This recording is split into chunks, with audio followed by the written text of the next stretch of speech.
kadang aku juga kayak ikut berkomentar atau kayak ya sedih terus muak terus jengkel kayak dengan putusan ini tuh. Cuma kita sendiri balik lagi bahwa kita bukan siapa-siapa kan, kayak bukan. Iya.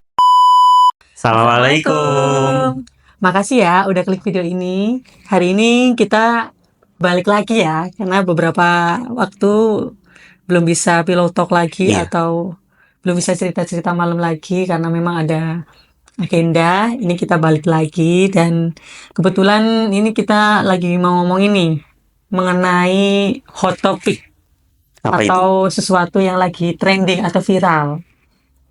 Udah tahu belum? Mungkin karena saya bisa tebak dulu apa kira-kira yang lagi Yang hot, lagi trending sekarang. di YouTube atau di TikTok Semuanya atau medsos itu semuanya lagi bahas ini. kayak kemarin itu ada beberapa sih. Ada Apa? yang ketangkap KPK PDI itu loh. Hasto atau apa? Hasto Terus Sekjen PDI. lainnya yang Terus lain ada yang viral karena apa namanya? Apa itu? Yang di Cina itu ya.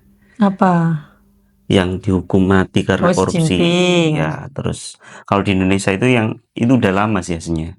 Kasus korupsi itu yang 271. Nah, itu ya. Udah lama tapi sekarang lagi naik daun lagi. Nah, Karena bukan naik daun lagi. apa itu? Jadi karena hukumannya itu sudah diputuskan Oh, gitu. Nek dulu itu baru kasus, sekarang udah di Ya dulu kan terdakwa gitu kan ya, ceritanya terdakwa, terus kan dia menjalani proses kan sidang kayak gitu kan. Banding sidang ya kayak gitulah intinya. Proses hukum kan memang nggak cepet sih, lama kan sidangin terus nanti sidang lagi kayak. Nah, akhirnya ini hukumannya telah ditetapkan ngomong-ngomong guys. Jadi yang lagi hot topik atau viral ini lagi dibahas satu Indonesia Raya ini mengenai kasus ini, kasusnya Harvey Mois yang korupsi 300 triliun yang merugikan negara. 300 atau 271. Diperkirakan itu sampai 300 triliun. Oh, kalau yang diberitakan 271. Iya, memang 271, tapi perkiraannya itu memang hampir 300 triliun lah gitu. Maksudnya itu kayak kira-kira segituan, 300 triliun kalau gitu, yang merugikan negara sejumlah itu begitu. Berarti kalau dibelikan dawet banjir bandang. Jadi ternyata putusan hakim itu Harvey Mois ini dihukum atau dijatuhi hukuman dijatuhi hukuman selama penjara selama 6,5 tahun. Terus dendanya itu 1 miliar rupiah. Awalnya itu 12 tahun. Terus habis itu dari pihak hakimnya bilang bahwa Harvey Mois ini sopan. Gitu, selama persidangan tuh kayak kooperatif, sopan gitu loh. Pokoknya menuruti Kemudian dia juga punya keluarga gitu, di rumah punya 2 anak kayak gitu-gitu, punya keluarga yang ya kasihan kalau 12 tahun, intinya kayak akhirnya diturunkan jadi 6,5 tahun. Nah, dengan munculnya atau diputuskannya perkara ini atau hukuman atau putusan sidang ini itu kayak membuat boom satu Indonesia Raya. Tapi kalau menurut Kanazar sendiri gimana? Merugikan negara 300 triliun atau 300 T, tapi dihukum penjara 6,5 tahun, denda 1 miliar doang. Nah, iya sih, tapi emang kalau hukum sih saya nggak tahu ya. Jadi kalau negara ini kan ada hukumnya ya, menurut undang-undang atau apa. Nah, untuk kasus korupsi atau apa, itu apakah ada batasan? Misalkan orang mencuri sekian, hukumnya berapa tahun, terus sekian berapa tahun, itu kan saya nggak tahu. Ya, barangkali bisa searching dulu. Setahun, misalkan korupsi itu ada ininya nggak? Maksudnya ada batasannya nggak, berapa tahun itu dengan kasus kayak gitu undang-undangnya. Nah, itu yang terlebih lagi bisa digarisbawahi. Kalau memang sudah ada keputusan kayak gitu kan, enak tinggal melihat. Tapi kalau kita kan sebagai masyarakat awam kan ya ada yang menebak, ada juga yang membandingkan dengan negara yang lain, kayak yang di Cina ya. Di Cina itu dengan kasus yang sama, itu karena bedanya itu orangnya tidak berkelakuan baik akhirnya dihukum mati. Nah, kayak gitu-gitu. Nah, kalau untuk gini kan aja, kalau untuk Ada tak? gini sebentar. Jadi Saya kalau tak untuk cariin. berapa apa itu namanya korupsi sekian berapa ini, aku rasa sih nggak ada. Tapi gini, jadi kayak proses hukum itu menurutku ya, bukan menurutku sih, setauku itu kayak dia kan misalkan putusannya segini segini, nah itu dia itu bisa kayak ngajukan banding buat biar diringankan dan lain sebagainya kayak seperti itu loh, dengan menyewa pengacara dan lain sebagainya. Bukan kayak gitu nggak sih hukum di Indonesia itu? Ya nggak tahu karena ya saya bukan dari hukum Nah, juga. terus yang ini yang garis besarnya adalah di sini. Dulu ada seorang nenek mencuri kayu aja, kayu mencuri kayu, Mm. dilaporkan, itu penjaranya 5 tahun loh. Ya karena neneknya mungkin itu nggak punya keluarga di rumah, terus tidak berkelakuan baik. Nah, itu kan menjadi kayak tanda tanya ya sama seluruh masyarakat Indonesia. 5 tahun dengan mencuri kayu dibanding dengan merugikan negara 300 triliun. Itu kayak selisih cuma 1,5 tahun, kan kayak ibaratnya wow, nggak masuk akal banget gitu kan di logika kita ya. Kok aneh mencuri kayu bisa di apa disandingkan dengan 300 triliun, itu gak hampir sama gitu hukumannya kan, tanda tanya besar kayak gitu kan. Ini yang menjadi tanda tanya semua masyarakat Indonesia saat ini. Kayak berarti lu atau kamu bisa jadi koruptor, bisa merugikan negara sampai 300 triliun ini, asalkan lu bisa berkelakuan baik dan sopan. Itu kayak hukuman lu cuma 6 tahun, nggak masalah gitu loh. Dan dendanya cuma 1 M doang. Itu kayak masih sisa banyak buat Buat lain-lain. lain-lain gitu loh. Itu yang sekarang itu kayak menjadi orang-orang itu kayak muak dengan itu kayak gitu. Lucu banget gitu loh. Sedangkan di momen yang sama itu kayak muncul berita orang Cina yang ini juga jatuhan hukumnya masih sekitar bulan Desember ini awal-awal kalau nggak salah, atau akhir November kalau nggak salah, dijatuhin hukuman atau dilaksanakan hukuman yang Xi Jinping ini loh. Itu kayak dia merugikan negara di Cina itu sekitar 6 triliun, 6, berapa gitu aku lupa. Dan dia jatuhin hukuman mati di Cina itu 6 sekian triliun. Sedangkan ini itu kayak berkali-kali lipat, Iya. 300 triliun, tapi cuma penjara 6,5 tahun. Sebentar, yang di Cina itu nanti jangan-jangan 6 triliun tapi dolar. Enggak, 6 triliun benar. Kalau Tikus dirupiahkan, Indonesia. betul, dirupiahkan. Kalau di Cina saya nggak tahu ya berapa yuan gitu kan, kayak gitu. Jadi kayak itu pun juga di sana itu Xi Jinping ini juga kayak udah menjadi salah satu yang terbesar dalam sejarah kasus korupsi di sana. Segitu nominalnya gitu loh. Nah, sedangkan kita itu kayak ini yang menjadi kayak lucu banget gitu kan ya di negeri ini ya. Kayak melihat hukum ini kayak intinya kayak bisa dibeli atau mungkin bisa dilakukan sesuatu, jadi akhirnya menjadi kayak begitu ringan seperti itu kan, kayak nggak sebanding dengan apa yang dilakukan kayak gitu. Itu kalau misalkan dibuat bantu orang-orang yang nggak punya, itu jelaskan ini ya, apa namanya, bermanfaat banget. Bermanfaat sekali. Apalagi dibuat pendidikan kita, banyak pendidikan yang bocor atapnya, terus banjir dan lain sebagainya. Infrastrukturnya. Iya, infrastruktur, terus pembangunan, perekonomian kita yang lagi surut. Jadi lebih baik dibuat untuk itu, gitu loh. Nah, memang kalau menurut saya juga apa yang dipikirkan mereka ya, mereka kan juga sudah kaya, tapi tetap masih korupsi kan apa ya, sesuatu yang nggak bisa dirasionalkan gitu loh. Tapi kalau dipikir-pikir ya gini teman-teman, jadi kalau misalkan kita orang yang nggak punya, terus kita mau korupsi, bagaimana caranya korupsi? Ya pasti orang-orang yang punya kekuasaan, yang punya duit, itu meskipun ya bener, karena tidak ada rasa syukur kepadanya, akhirnya dia ingin menambah lagi. Jadi makanya kita selingi setiap doa itu kan, apa namanya, buat diri kita bersyukur. Wa ita'adana rabbukum la in syakartum la azidanakum wala in kafartum inna adzabi lasyadid. Itu kan ketika kita bersyukur ya ditambah, kita kufur ya diadab. Ya mungkin itu salah satu hukuman. Gitu ya. Jadi ketika dikasih rezeki segini kok pengen nambah lagi. Akhirnya ya itu nggak karu-karuan. Tapi kalau menurut Kanada sendiri sekarang hukumannya itu gimana? Kan semua orang ini pada mengutuk kan intinya, kayak muak banget dengan putusan hakim ini, dan mereka tuh kayak ngawal gitu loh. Mereka itu berusaha mengawal agar ya jangan pakai putusan ini gitu loh. Kalau bisa itu ya nggak kayak gini putusannya, tapi harus banding lah ya, atau minimal mungkin seumur hidup penjaranya kayak gitulah, dengan merugikan sebegitu besar negara Tapi ini gitu saya Pak. rasa sampai saya umurnya segini ya, di Indonesia sejak dulu kan gitu.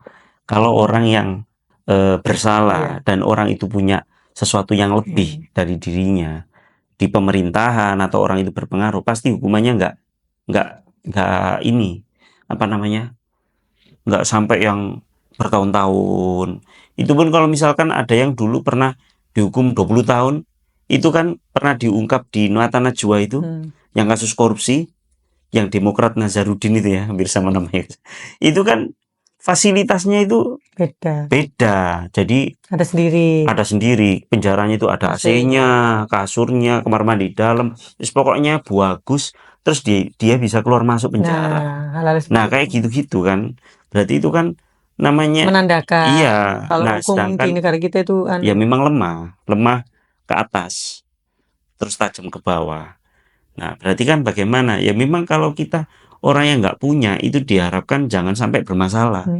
Bermasalah ya kayak gini nih, sedih. Jangankan kok mencuri uang, ya kayak mencuri kayu, terus apalagi ini sama tetangganya. Intinya hal-hal yang bisa berhubungan kita sama meja hijau, Iya, hukum kayak gitu-gitu lah. ya wis nggak bisa. Nah, maksudnya Terus jangan sampai gitu lah. orang nggak punya itu, ya seperti kayak orang ada kata-kata gini, orang nggak punya itu jangan sampai sakit. Iya Karena kan? ya nanti Ya nggak boleh sakit, ya fasilitasnya. nggak boleh bersalah. Ya memang setiap manusia itu nggak boleh bersalah ya teman-teman. Nggak boleh sakit juga, kita harus merawat kesehatan. Cuma kalau di Indonesia ini tuh beda gitu loh. Jadi kalau orang-orang nggak punya itu mau bersalah ya, misalkan nggak sengaja pun karena dia mendesak. Ada kan kasus yang dia terdesak sampai akhirnya mencuri, sampai dihukumi, ada yang dipukuli, ada yang ini macam-macam kan. Nah kalau membela ya membuat apa namanya, bela pakai hak apa namanya, pengacara juga nggak punya koneksi, nggak punya biaya. Terus nanti nyampe sana juga wis macam-macam. Akhirnya hukumannya itu normal itu ya sewajarnya. Contohnya kalau mencuri sekian, mencuri ayam sekian berapa tahun, ya normal itu. Nah ketika ada seorang pejabat atau yang punya nama, yang punya uang, kekuasaan, punya seperti itu, yang nyewa pengacara dan lain, akhirnya bisa diuji banding, akhirnya keluar kayak kemarin itu. Sedangkan di negara lain kayak gini, sampai saya kemarin mikir gini, apakah Indonesia itu saking baiknya ya, manusiawi banget. Di negara luar itu Lebih tegas ya. lebih tegas, jadi nggak bisa dikompromi. Tapi kalau Indonesia ini manusiawi banget gitu. Jadi dengan orang bersalah, kita sama Allah kan gitu, bersalah sampai apapun kan diampuni, kalau bertobat diampuni. Apakah Indonesia kayak gitu ya? Tapi anehnya kayak gitu itu hanya kepada orang-orang yang punya kuasa, iya. punya harta. Tapi kalau yang nggak punya, terus dia itu sebagai tengkara, mungkin ya nggak punya keluarga, terus itu jadi lebih kejam. ya nggak lebih kejam ya, normalnya hukum kayak gitu sih menurutku. Iya sih Gimana? memang. Jadi kayak akhirnya orang-orang itu kayak gini. Jadi kita itu cuma bisa berharap kayak hukum Allah kayak gitu nanti, pengadilan Allah dan lain-lain. Itu banyak banget yang komentar kayak gitu. Kayak mereka tuh nggak bisa ngarepin lagi hukum di dunia ini kayak gitu-gitu loh. Makanya itu kenapa adanya pengadilan Allah itu ada ya, karena kayak gini nih, karena hukum di dunia itu kadang nggak sesuai kayak gitu-gitu, dan hukum Allah yang seadil-adilnya kayak itu. Kadang kayak Kak, kasus-kasus yang orang-orang teraniaya atau orang-orang yang sekiranya memang posisi menjadi korban itu kayak nggak dapat keadilannya di dunia kayak gitu-gitu kan banyak juga kan kayak gitu. Selain di luar kasus ini loh ya. Dan memang menurutku ya memang relate banget ya. Maksudnya orang itu kayak bilang gitu kayak ya saking putus asanya ya, atau mungkin saking ya nggak berdaya, gemes, nggak berdaya, nggak bisa apa-apa, dan cuma kayak ya udahlah. Maksudnya tuh akhirnya tuh terakhir mereka harus bilang bahwa yes, kita cuma berharap bahwa hukum di sisi Tuhan gitu kan, sisi Allah yang bisa mengadili seadil-adilnya gitu loh. Kalau memang lolos di dunia kayak gini dan bisa dijual beli atau dipermainkan kayak gini, seperti itu akhirnya. Tapi memang kayak gitu di Indonesia itu kan ya, nggak dulu kan nggak gini kan. Dulu orang-orang itu enggak gini loh. Dulu orang-orang itu melihat fenomena kayak gini itu di film-film India kan ya, yang polisi berteman dengan penjahat, hakim, berteman dengan penjahat. Akhirnya kan orang yang melapor salah itu malah dia yang disalahkan. Maksudnya dia itu kan benar, melapor kesalahan orang itu dia yang disalahkan. Dan itu dulu ada di film. Sekarang kan kenyataan. nyata, the real gitu. Ya apa seiring dengan teknologi ya. Dulu kita kan teknologi, oh nelpon baru kayak gini, sekarang kelihatan wajah. Oh dulu film itu pencurian kayak gini, terus yang salah itu malah jadi bener, yang bener jadi salah. Sekarang kan relate dengan sekarang. Ya, teman-teman coba ditulis di kolom komentar bagaimana pendapat kalian. Kalau pendapat saya memang karena saya nggak tahu hukum, saya ngikuti dari medsos aja. Ya, memang sewajarnya semua orang ya nggak boleh lah melakukan kesalahan apalagi merugikan orang lain gitu ya. Terus kalau misalkan bersalah bagi kita yang nggak punya kuasa ya nggak bisa maksudnya gini, tidak bisa diuji banding dan kita nggak punya backup ya selain Allah kan gitu. Iya. Kadang aku juga kayak ikut berkomentar atau kayak ya sedih terus muak terus jengkel kayak dengan putusan ini tuh, cuma kita sendiri balik lagi bahwa kita bukan siapa-siapa kan, kayak bukan Iya, nggak bisa. siapa-siapa, nggak bisa ngapa-ngapain Makanya juga. hanya Jadi lewat kayak, video kayak gini. betul, jadi terus kayak kita cuma bisa ngawal terus ngucapin aspirasi, kayak dukung teman-teman yang benar-benar berjuang bikin konten tentang bahas Tentang kayak topik gini. itu agar bisa di up terus ya. Kayak masyarakat tuh biar kayak melek gitu loh, kayak benar-benar tahu bahwa kayak gini loh ternyata hukum di Indonesia itu sebegininya banget kayak gitu. Jadi kayak gitu deh. Makanya Ya.